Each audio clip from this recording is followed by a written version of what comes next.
Hello friends, welcome to the new fangled competition classes. आप सभी का स्वागत है आपके अपने YouTube channel new fangled competition classes में। दोस्तों, यदि आप सीटेट साइंस पेपर 2 के लिए प्रिपेयर कर रहे हैं तो आप हमारे चैनल से जुड़ सकते हैं। एट प्रेजेंट हमारे चैनल पे आपको प्रीवियस ईयर के क्वेश्चन पेपर करवाए जा रहे हैं और आप सभी को पता है सीटेट एक ऐसा एग्ज़ाम है, यदि आप सिर्फ प्रीवियस ईयर के क्वेश्चन भी करके चले जाते हैं तो आपके चांसेस हैं एग्ज़ाम क्लियर करने के, वो बढ़ जाते हैं। ऑलरेडी हमने 4 क्लासेस ला दी है प्रीवियस ईयर क्वेश्चन की। ये आज हमारी 5th क्लास है।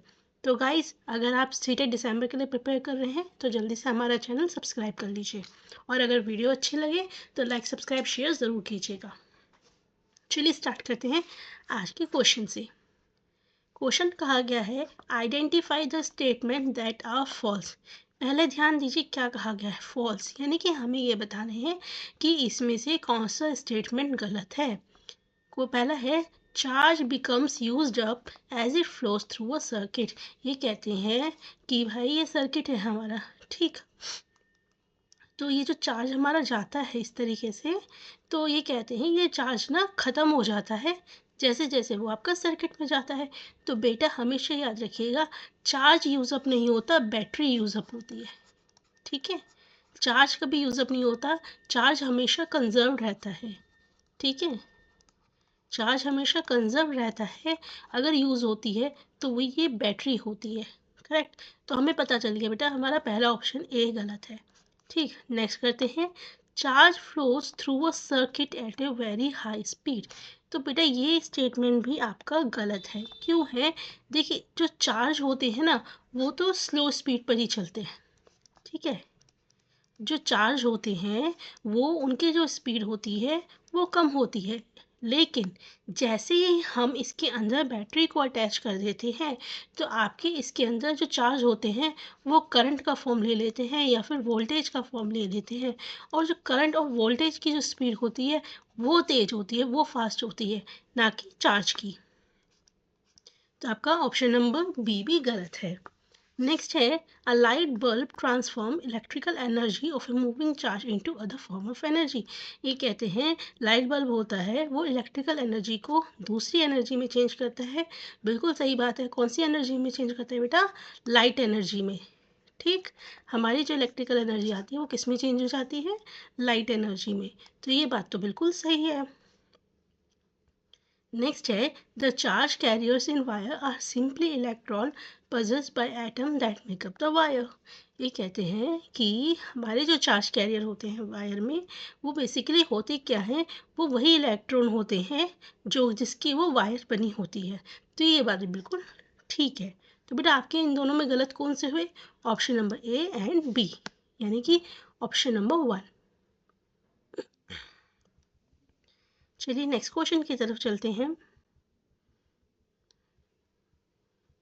देखिए नेक्स्ट क्वेश्चन में क्या कहा गया है, two mirrors A and B are at right angle to each other. हमारे पास क्या है, इस तरीके से दो मिरर है, इसे हम मिरर ए मान लेते हैं, इसे हम बी मान लेते हैं, और ये कैसे हैं? Right angle.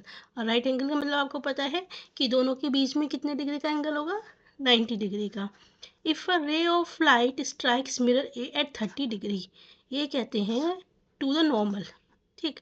यदि मैं यहाँ पे एक नॉर्मल ड्रॉ कर दूँ ऐसे, तो हमारी एक रे ऑफ लाइट है इस तरीके से फॉल कर रही है नॉर्मल से, ठीक।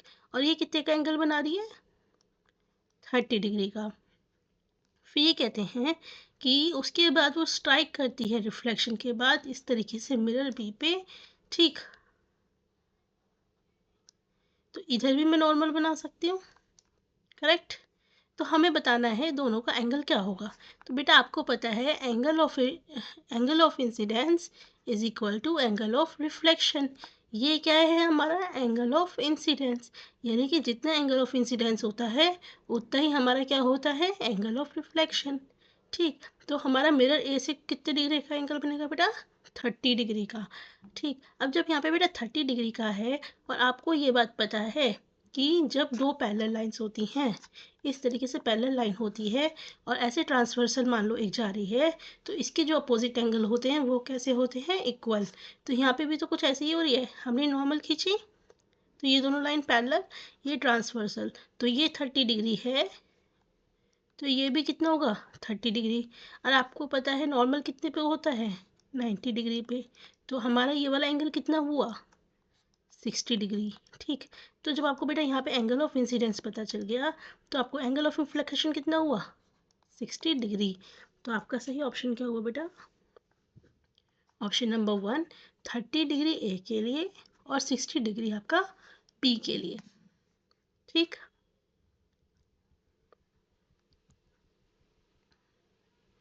चलिए नेक्स्ट क्वेश्चन है, which material would you choose to wrap a box of ice cream to prevent it from melting in summer at 30 degrees Celsius and in winter at 3 degrees Celsius। ठीक है, ये कहते हैं कि आपको एक बॉक्स दे दिया गया और इस बॉक्स में आइसक्रीम है। अब आपको क्या करना है, इस बॉक्स को रैप करना है। ठीक, तो अब आप हमें बताइए आप इनमें से कौन सी चीज़ से रैप करेंगे ताकि गर्मी में वो मेल्ट ना हो और सर्दी में भी ना हो। ठीक, तो बेटा हमेशा याद रखिएगा कि जो हमारा ब्लैंकेट होता है, ठीक है, ये थर्मल इंसुलेटर होता है। ये क्या करता है, ब्लैंकेट आपका जो अंदर की जो हीट है या कोल्डनेस है उसको बाहर जाने नहीं देता और ना बाहर की अंदर आने देता। इसलिए दोनों ही केस के अंदर हम किसका यूज़ करेंगे, ब्लैंकेट का यूज़ करेंगे। चलिए नेक्स्ट क्वेश्चन पे चलते हैं। देखिए नेक्स्ट क्वेश्चन है, in a distance time graph motion of two cars A and B is plotted in the form of straight line. ये कहते हैं एक डिस्टेंस टाइम ग्राफ है, बना लेते हैं जी।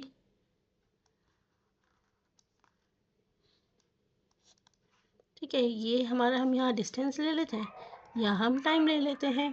If the line on the graph is steeper for A as compare to B, ये कहते हैं कि ए का जो लाइन है वो स्टीप ज़्यादा झुकी हुई है किसके कंपैरिजन में, बी के कंपैरिजन में, यानी कि B A. What would you infer from the graph. देखिए सबसे पहले आप एक बात समझिए, डिस्टेंस टाइम ग्राफ आपको देता क्या है, यानी कि डिस्टेंस बाय टाइम आपको क्या देता है, ये देता है आपको स्पीड। ठीक, आपको पता है ना कि स्पीड का फॉर्मूला क्या होता है, डिस्टेंस अपॉन टाइम। ठीक, तो ये स्पीड देता है सबसे पहली बात। अब दूसरी बात समझिए, मान लीजिए मैं यहाँ पे 5 डिस्टेंस लेती हूँ, यहाँ पे 10, यहाँ पे 15। ठीक, यहाँ पे 1 मिनट, 2 मिनट, 3 मिनट, 4 मिनट, इस तरीके से मैंने ले लिया। तो अब यदि आप देखोगे, ठीक, तो आपकी जो स्पीड है, ठीक, तो आपकी जो स्पीड है वो क्या है 5, आपका यहाँ से 5 आ रहा है, डिस्टेंस 5 और टाइम 1। ठीक है, जबकि आपका उसी चीज़ के लिए, ठीक है, आपका टाइम कितना आ रहा है, यहाँ पे कम आ रहा है। उसी डिस्टेंस के लिए स्टेप जो बी है उसका जो टाइम है वो कितना आ रहा है 0.5 मान लीजिए। ठीक, तो अब दोनों के केस में भी स्पीड देखिए, स्पीड क्या थी, डिस्टेंस 5/1 दैट इज 1। ठीक, 5 सॉरी, इसकी स्पीड कितनी है 5 किलोमीटर पर सेकेंड पर मिनट। ठीक है, और आपका क्या है यहाँ पे यही डिस्टेंस आपकी जो है 5 किलोमीटर, वो किस में कर रहा है, कम टाइम में कर रहा है। ठीक, चलिए नेक्स्ट क्वेश्चन देखते हैं। नेक्स्ट क्वेश्चन में कहा गया है, in a distance time graph motion of two cars A and B is plotted in the form of straight line. Straight line की फॉर्म में हमें दी गई है डिस्टेंस टाइम ग्राफ। ये कहते हैं लाइन जो होती है ग्राफ पे ए की स्टीपर है किससे, बी से। तो आप इससे क्या निकाल सकते हैं, तो बेटा सबसे पहले एक चीज़ समझिए, डिस्टेंस टाइम ग्राफ आपको क्या देता है, हमेशा स्पीड देता है। ठीक है, यानी कि हम जो भी इन्फर निकालेंगे वो ए और बी का स्पीड के टर्म्स में निकालेंगे। अब हमेशा याद रखिएगा जो जितना स्टीपर होता है उसकी स्पीड उतनी ही ज़्यादा होती है। Speed is directly proportional to steeper. तो इसमें स्टीपर क्या है, हमारी ए है, तो सीधी सी बात है बेटा स्पीड जो होगी ए की वो ज़्यादा होगी किससे, बी की स्पीड से। चलिए next question. The table given below list substances and their respective densities. हमारे को क्या है, सब्सटेंस दे रखे हैं, उनकी करस्पॉन्डिंग डेंसिटीज दे रखी है। तो बेटा हमेशा डेंसिटी का एक चीज़ याद रखिएगा कि जिसकी डेंसिटी ज़्यादा होती है वो हमेशा क्या करता है, सिंक कर जाता है। जिसकी डेंसिटी ज़्यादा होगी वो क्या करेगा, सिंक करेगा, और जिसकी डेंसिटी कम होगी वो क्या करता है, फ्लोट करता है। इतनी बात समझ में आई। मान लीजिए मैं कहती हूँ एक ऑब्जेक्ट है ए और एक है बी, ठीक। इसकी डेंसिटी 5 है, इसकी डेंसिटी 6 है, ठीक। तो बेटा अब काम कम किसकी है, 5 की है, ठीक। किससे, 6 से। तो यदि मेरे पास ये लिक्विड बी है, ठीक, तो ये जो ऑब्जेक्ट ए है इसके अंदर क्या करेगा, फ्लोट करेगा, ठीक। समझ में आई बात। इसी तरीके से हम यहाँ पे देखेंगे, इन्होंने क्या कहा है, कोई कॉपर कॉइन को हमने मरकरी और कॉर्न ऑयल में डालेंगे तो क्या होगा। तो अब आपके लिए इसको बेटा आपको ये देखना पड़ेगा कि दोनों केस में किसकी डेंसिटी ज़्यादा है, किसकी डेंसिटी कम है, ठीक। तो देखिए पहले आप समझिए, कॉपर कॉइन, कॉपर कॉइन की डेंसिटी कितनी है, 8960। सबसे पहले बात करते हैं मरकरी की। मरकरी की कितनी है, 13550। अब आप देख रहे हैं कि ये जो मरकरी है इसकी डेंसिटी ज़्यादा है और इसकी कम है, तो सीधी सी बात है ये क्या कर जाएगा, फ्लोट, यानी कि तैरेगा। अब बात करते हैं कॉर्न ऑयल की। कॉर्न ऑयल की कितनी है, 900, इसकी कितनी है, 8960। तो सीधी सी बात है बेटा, किसकी ज़्यादा है, इसकी, इसकी कम है, तो इस केस में ये क्या कर जाएगा, डूब जाएगा, यानी कि सिंक। तो इसका सही आंसर क्या हुआ बेटा, float over mercury but sink in corn oil.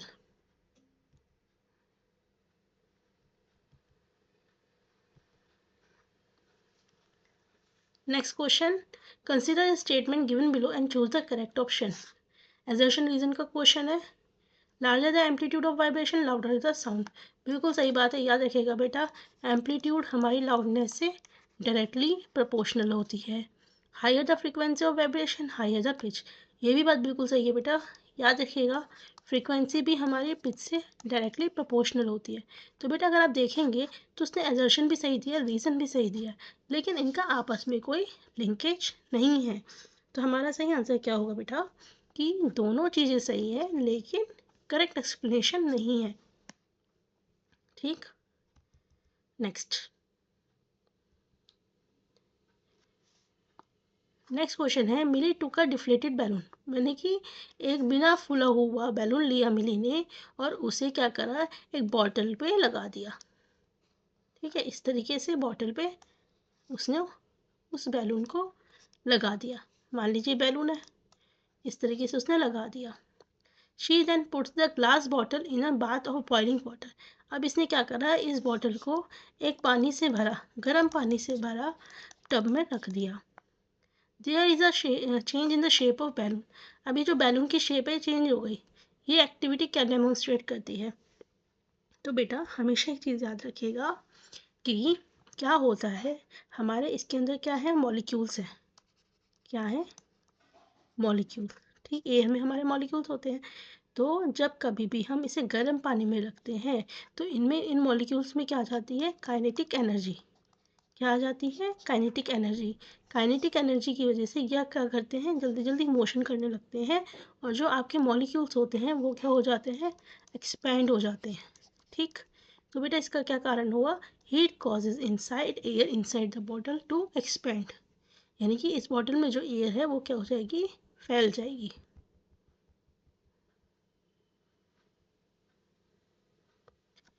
Next question है, in an experiment sample of two colourless solution M and N were taken. एक एक्सपेरिमेंट में दो कलरलेस सॉल्यूशन एम को और एन को लिया गया और टर्मरिक सॉल्यूशन ऐड करने पर एम का जो कलर है वो येलो रहा और एन का जो है वो रेड रहा, ठीक। तो हमने बेटा ये चीज़ हमने लास्ट वीडियो में भी डिस्कस की थी कि जो टर्मरिक होता है वो बेस के अंदर रेड कलर देता है और एसिड और न्यूट्रल के केस में वो कैसा रहता है, येलो, या फिर हम कह सकते हैं कलरलेस। ठीक, तो बेटा इन्होंने कहा M turns yellow in colour. सीधी सी बात है, येलो हुआ तो एम क्या रहा होगा हमारा, एसिड, और वो एन क्या रहा होगा, बेस। ठीक, नेक्स्ट क्वेश्चन है identify the set which is not a food preservative. इनमें से कौन सा फूड प्रिजर्वेटिव नहीं है, तो बेटा इसमें आयरन ऑक्साइड और पोटेशियम परमैंगनेट हमारा फूड प्रिजर्वेटिव नहीं होती। आयरन ऑक्साइड को हम और क्या बोलते हैं, रस्ट। ठीक है, तो ये तो सीधी सी बात है बेटा, फूड प्रिजर्वेटिव हो नहीं सकता। नेक्स्ट है, इनमें से हमें बताना है केमिकल चेंजेस कौन से हैं। ठीक, देखिए, रस्टिंग, बर्निंग, कुकिंग, ये बेटा कीवर्ड्स हैं। जहाँ भी आपको ये वर्ड्स दिखेंगे ये समझ लीजिए ये कैसे चेंज को दर्शा रहा है, केमिकल चेंज।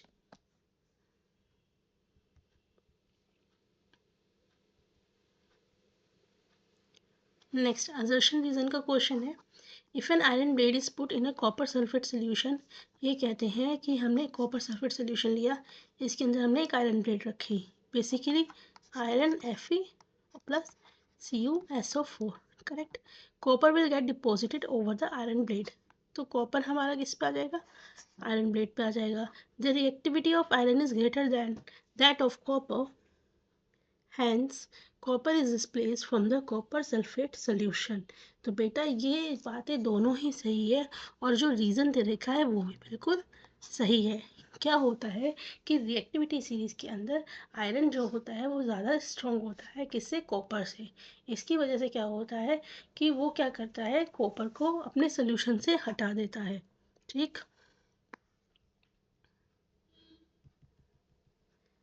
नेक्स्ट क्वेश्चन है, zinc powder is added to dilute HCl in test tube. Zinc powder को ऐड किया गया किसमें, HCl के अंदर, तो क्या होगा। ठीक, तो बेटा ऐसे केस में देखिए Zn प्लस HCl, तो आप देख सकते हैं यहाँ हाइड्रोजन की प्रेजेंस है, तो सीधी सी बात है हाइड्रोजन गैस तो रिलीज होगी। ठीक, ऐसा नहीं होगा कि रिएक्शन नहीं होगी और ना ही टेस्ट ट्यूब कोल्ड होगा, एकदम से रैपिड रिएक्शन होगी। क्या होगी, रैपिड रिएक्शन। ठीक, तो इसका आंसर क्या होगा, ऑप्शन नंबर 4।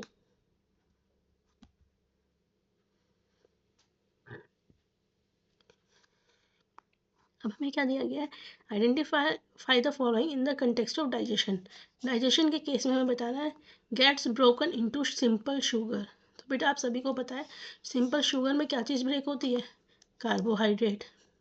ग्लिसरॉल में क्या चीज़ हमारी होती है, फैट। और अमीनो एसिड्स में क्या होता है, प्रोटीन। अगर नहीं पता तो बेटा इसे याद कर लीजिए, आपका ऑप्शन है ऑप्शन नंबर 3।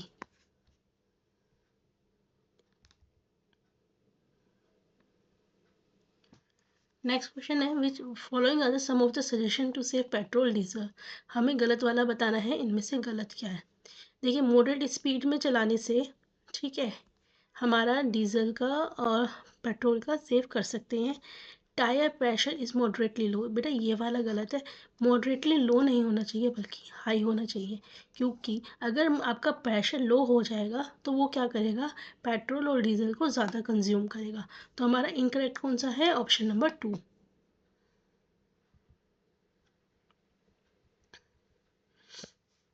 नेक्स्ट है which of the following pair is an example of tap root. इनमें से टैप रूट का एग्जाम्पल कौन सा है, देखिए बेटा दो रूट होती हैं, एक होती है टैप रूट, एक होती है फिब्रस रूट। तो टैप रूट कुछ ऐसी होती है जिसमें ये मेन रूट होती है और इस तरीके से हमारी रूट्स निकली होती है। ठीक है, और फिब्रस रूट क्या होती हैं, जिसमें आपकी कोई मेन रूट नहीं होती, इस तरीके से फैली फैली होती है।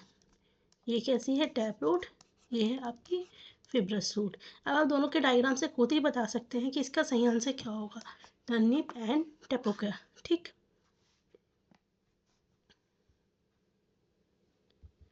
Next question again, next question है हमारा असर्शन रीजन का क्वेश्चन है। इसमें देखिए क्या कहा गया है, presence of starch in the leaves indicates occurrence of photosynthesis. ये बात बिल्कुल सही है बेटा कि अगर स्टार्च होगा लीफ में तो इसका मतलब ये है कि फोटोसिंथेसिस का प्रोसेस हो रहा है। Oxygen form during photosynthesis ultimates get converted to starch. बेटा स्टार्च में ऑक्सीजन नहीं कन्वर्ट होता बल्कि क्या चेंज होता है, कार्बोहाइड्रेट्स। ठीक है, वो चेंज होता है। तो सीधी सी बात है बेटा, आपका पहला स्टेटमेंट तो सही है लेकिन दूसरा गलत है। ऑक्सीजन तो बेटा एज अ आउटपुट रिलीज की जाती है जो हम ह्यूमंस कंज्यूम करते हैं। नेक्स्ट क्वेश्चन है, which of the following statement are true. आपको बताना है कौन सा स्टेटमेंट सही है। Mustard, rose and petunia have unisexual. देखिए मैंने पहले भी एक चीज़ बताई थी, ये ट्रिक अगर आपको नहीं पता तो अगर कोई फ्लावर का नाम आ जाए, ठीक है, तो वो आपका बाइसेक्सुअल होते हैं। और यदि किसी फ्रूट्स का नाम आ जाए, फ्रूट्स टाइप का कुछ लगे, तो ये आपके सारे यूनिसेक्सुअल होते हैं। मैक्सिमम पॉसिबिलिटी यही होती है। तो आपके ये दोनों स्टेटमेंट गलत हैं। फीमेल गैविट हमारा ओव्यूल में बनता है, ये बात बिल्कुल सही है। देखिए बेटा, इसमें लिखा है फर्टिलाइजेशन के बाद ओवरी हमारा सीड में निकलता है। नहीं बेटा, ओवरी जो होता है वो फ्रूट में कन्वर्ट होता है। किस में होता है? फ्रूट में। और जो सीड बनता है वो ओव्यूल का बनता है। ठीक, तो इसका सही आंसर होगा बेटा ओनली ऑप्शन सी।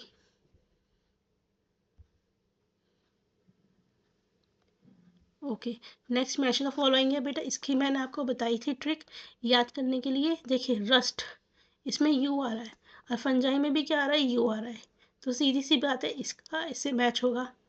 कैंकर, ठीक है, इसमें ए एन, ठीक है, बैक्टीरिया, तो इसका मैंने ट्रिक बताई थी, इसका याद रखिएगा क्या होगा? बैक्टीरिया। ठीक, अगर आपको ये दोनों पता है तो बाकी क्या आप खुद ही निकाल लेंगे। तो ए का सेकंड कौन सा है? ए का सेकंड देखिए एक ही है, तो हमें मिल गया। सिट्रस कैंकर क्या है? बैक्टीरिया। पोलियो किससे होता है? हमारा वायरस से। और मलेरिया क्या है? प्रोटोजोआ। ठीक, चलिए नेक्स्ट क्वेश्चन की तरफ चलते हैं। नेक्स्ट क्वेश्चन में क्या कहा गया है, हमारे को बताना है क्या चीज़ है। Are vascular tissues for the transportation of water and nutrients. देखिए बेटा हमेशा याद रखिएगा, वाटर और न्यूट्रिएंट्स को ले जाने का काम करता है जाइलम, ठीक, और फूड को ट्रांसपोर्ट करने का काम करता है फ्लोएम। इसे हमेशा याद रखिएगा, फूड फ, फ्लोएम फ। तो इससे आप कुछ वो कर सकते हैं। और जो टाइनी पोर्स प्रेजेंट होती हैं लीफ की सरफेस पे, इसको हम क्या बोलते हैं? स्टोमेटा। क्या बोलते हैं? स्टोमेटा। तो आपका आंसर क्या होगा? Option number 2, A xylem, B phloem, C stomata.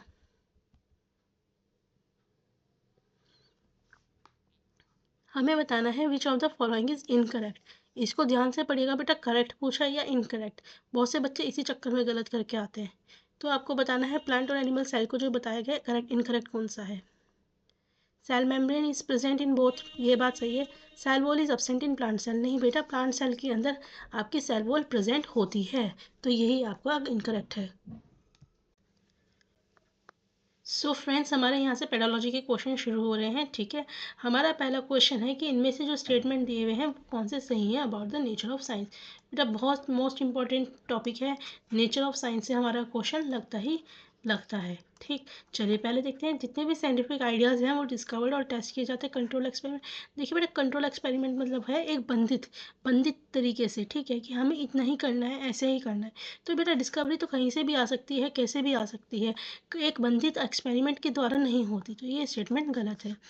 When a theory has been supported by a great deal of scientific evidence, it becomes law. ये भी बात बिल्कुल गलत है बेटा। देखिए थ्योरी के कितने भी सपोर्टिव एविडेंस हो, थ्योरी हमारी कितनी भी अच्छी हो, उसके लिए कितने भी साइंटिफिक एविडेंस हो, वो एकदम से लॉ नहीं बन जाता। थ्योरी अलग चीज़ होती है, लॉ अलग चीज़ होती है। लॉ को बनने के लिए बहुत सारे और प्रोसीजर होते हैं। ठीक, scientific ideas are tentative and can be modified और डिस्प्रूव्ड, ये बात बिल्कुल सही है कि जो भी हमारे साइंटिफिक आइडियाज़ होते हैं वो कैसे होते हैं? टेंटेटिव होते हैं और उनको मॉडिफाई किया जा सकता है। Science is a creative field and scientist need imagination to carry out their work, बिल्कुल सही बात है। साइंस भी हमारी क्रिएटिव फील्ड है और साइंटिस्ट को अपनी इमेजिनेशन का यूज़ करना पड़ता है अपने काम को करने के लिए। ठीक है, तो option number C and D. Next question देखते हैं। इन्होंने कहा है which of the following can be the objectives of doing detail observation of flower in grade 7। अब ये क्या कर रहे हैं? ग्रेड 7 के बच्चों को फ्लावर को ऑब्जर्व करा रहे हैं, डिटेल ऑब्जर्वेशन करा रहे हैं।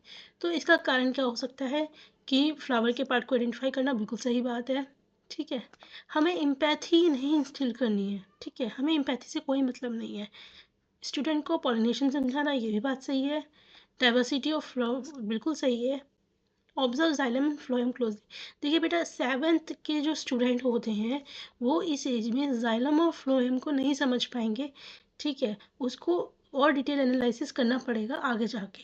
तो हमारा ऑप्शन क्या होगा, option number A, option number C, option number D, यानी कि ऑप्शन नंबर 2।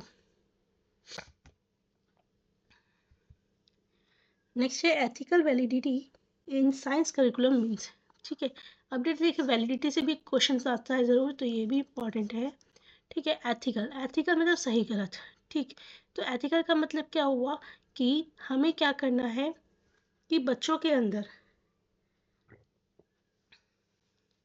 प्रमोट करने हैं वैल्यूज़ किस चीज़ के, ऑनेस्टी के, ऑब्जेक्टिविटी के। Option number 4। बेसिकली हम कह रहे हैं एथिक्स, ठीक है।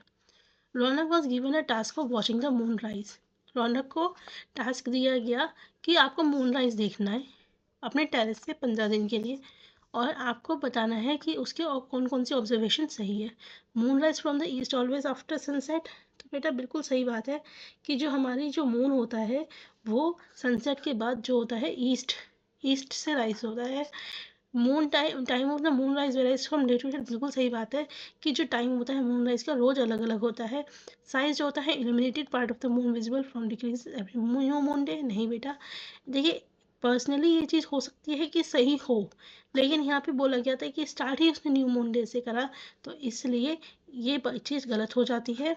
Earth block sunlight which result in the phase of moon, ये भी बात गलत है, ठीक है। तो इसका आंसर क्या होगा, option number A and B, यानी कि ऑप्शन नंबर 1।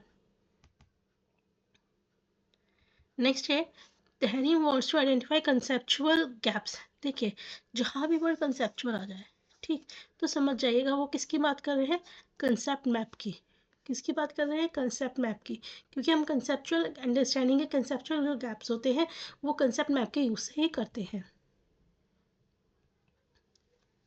नेक्स्ट देखिए ओपन बुक क्वेश्चन फिर से आया हुआ है इस वाले पेपर के अंदर। मैंने लास्ट में भी बताया था ओपन बुक्स में क्या होता है, ठीक है। इसमें क्या करते हैं, मेमोराइज नहीं करवाते, रिड्यूस करता है फियर ऑफ असेसमेंट, बिल्कुल सही बात है। अपॉर्चुनिटी देता है स्टूडेंट की वो अच्छे से ज़्यादा बुक को एक्सप्लोर कर सके, बिल्कुल सही बात है। Does not help to gauge, बेटा डज नॉट हेल्प नहीं बल्कि क्या आएगा, help to gauge conceptual understanding of student, यानी कि स्टूडेंट्स की कंसेप्चुअल अंडरस्टैंडिंग को बनाने में मदद करता है। तो सही आंसर क्या होगा, option number B and C, option number 2।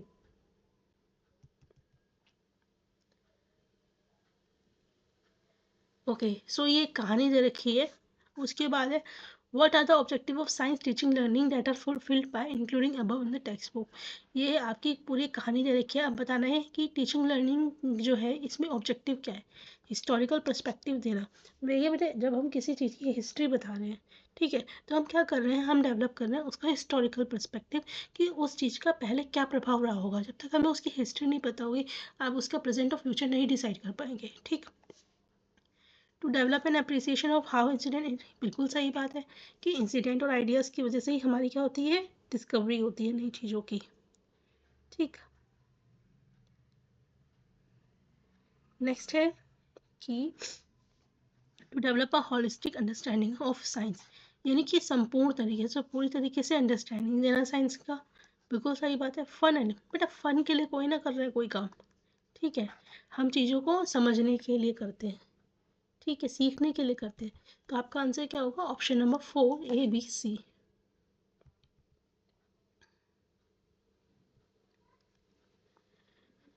Next question है a grade 7 teacher organises a debate on the topic destruction of animal habitat due to encroachment. Encroachment की वजह से जो एनिमल का हैबिटेट का डिस्ट्रक्शन हो रहा है उसके ऊपर उन्होंने डिबेट ऑर्गेनाइज कराई। तो इनमें से कौन सा पर्पस नहीं है, नोट द पर्पस, ठीक है। Helps in arriving at the one correct opinion about the problem of, बेटा एक करेक्ट ओपिनियन पे कोई ना पहुंचना है, अगर एक करेक्ट ओपिनियन पे पहुंचना होता तो डिबेट कोई ना कराते। तो यही वाला क्या होता है, इनकरेक्ट। देखिए एनसीएफसी 100% क्वेश्चन आता ही आता है, ठीक। Upper primary relating science concept to the real life situation, बिल्कुल सही बात है। डायरेक्ट इन्फॉर्मेशन नहीं देनी। Creating situation for the student to construct their own knowledge, बिल्कुल सही बात है।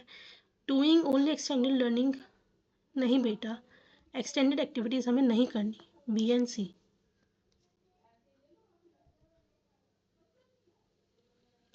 चलिए लास्ट क्वेश्चन है हमारा। Equity in the science education means that all student regardless of culture background, ethnicity, gender और special needs have equal opportunity to learn equality science. बिल्कुल सही बात है।